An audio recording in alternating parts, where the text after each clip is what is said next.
اور ہمارے عرف میں بھی اس شخص کو عموماً منافقی کہا جاتا ہے جو ادھر کی بات ادھر اور ادھر کی ادھر کرے۔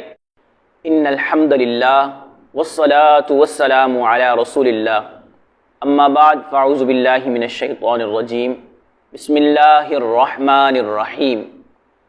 اللہ رب العزت نے قرآن پاک میں ارشاد فرمایا، وَإِذَا لَقُوا الَّذِينَ آمَنُوا قَالُوا آمَنَّا، اور جب یہ منافقین ایمان والوں سے ملتے ہیں تو کہتے ہیں ہم ایمان لے آئے۔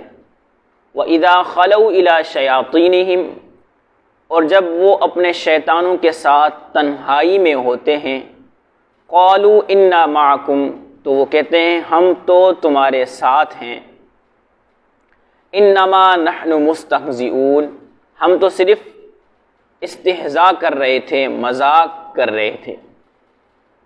اللہ یستہزئ بہم، اللہ تعالیٰ ان سے استہزاء فرماتا ہے، ان کو مذاق کی سزا دیتا ہے۔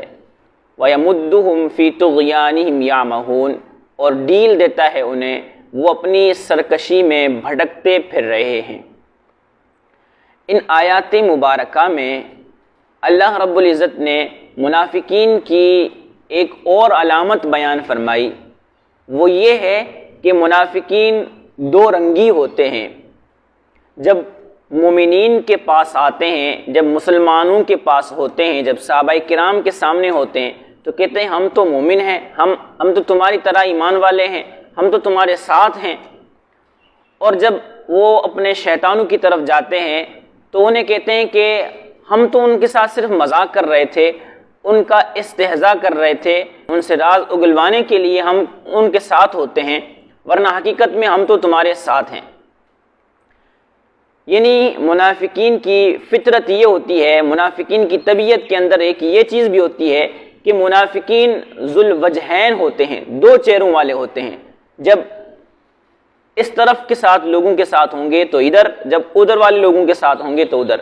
اور ہمارے عرف میں بھی اس شخص کو عموماً منافقی کہا جاتا ہے جو ادھر کی بات ادھر اور ادھر کی ادھر کرے، اور ادھر والوں کے ساتھ ادھر کھڑا ہو اور ادھر والوں کے ساتھ ادھر کھڑا ہو جائے، تو ہمارے عرف میں بھی اس کو منافق ہی کہا جاتا ہے۔ تو منافقوں کی حقیقت میں ایک یہ نشانی بھی ہے۔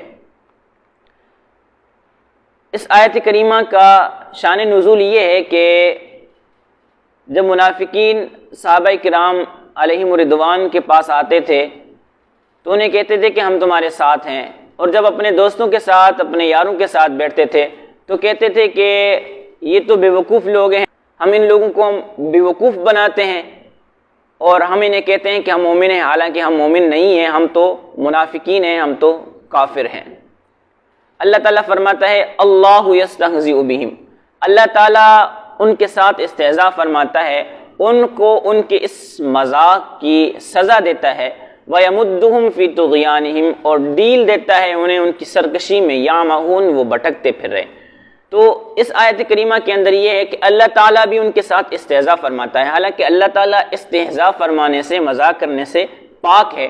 تو اس آیت کریمہ کا مطلب یہ ہے کہ اللہ تعالیٰ اس کی سزا دینے والا ہے۔ تو عرف میں یہ ہوتا ہے کہ جب کسی فعل کی جزا یا سزا ہو، انصاف ہو، تو اس کو بھی انہی الفاظ کے ساتھ تعبیر کیا جاتا ہے، جیسے قرآن پاک میں ہے وَجَزَاءُ سَیِّئَةٍ سَیِّئَةٌ مِثْلُهَا، اور برائی کا بدلہ اس کی مثل برائی ہے، حالانکہ برائی کا بدلہ برائی نہیں بلکہ انصاف ہوتا ہے۔ تو یہ اہل عرب کے اندر کی زبان کے اندر یہ اس طرح استعمال ہوتے رہتے ہیں۔ اور اللہ تعالیٰ ان کے ساتھ استہزاء کس طرح فرماتا ہے؟ اس طرح اللہ تعالیٰ اس طرح فرماتا ہے کہ دنیا میں اللہ تعالیٰ نے ان کو ڈیل دی رکھی ہے، جیسے چاہیں کریں، ان کے اوپر کوئی مواخذہ نہیں ہے، ان کے ساتھ مومنوں والا معاملہ کیا جاتا ہے۔ اور آخرت کے اندر ان کے ساتھ استہزاء اس طرح ہوگا کہ روایت میں آتا ہے، امام جلال الدین سیوطی فرماتے ہیں کہ جب جہنمی منافقین جہنم میں ہوں گے اور مومنین جنت میں اپنے تختوں پر ٹیک لگائے بیٹھے ہوں گے اور منافقین کو نظارہ کر رہے ہیں، منافقین کا جہنم میں نظارہ کر رہے ہوں گے، ان کو دیکھ رہے ہوں گے، تو منافقین سے کہا جائے گا کہ تم جہنم سے نکل جاؤ، اور جہنم کے دروازوں کو کھول دیا جائے گا۔ اور جب جہنم کے دروازوں کو کھولا جائے گا تو منافقین جو ہوں گے وہ دوڑ دوڑ کر دروازوں کی طرف آنے لگیں گے تو فوراً دروازے بند کر دیے جائیں گے. تو اس طرح ان کے ساتھ آخرت میں استہزاء ہوگا، مذاق ہوگا. اللہ تعالی ہمیں نفاق سے محفوظ فرمائے.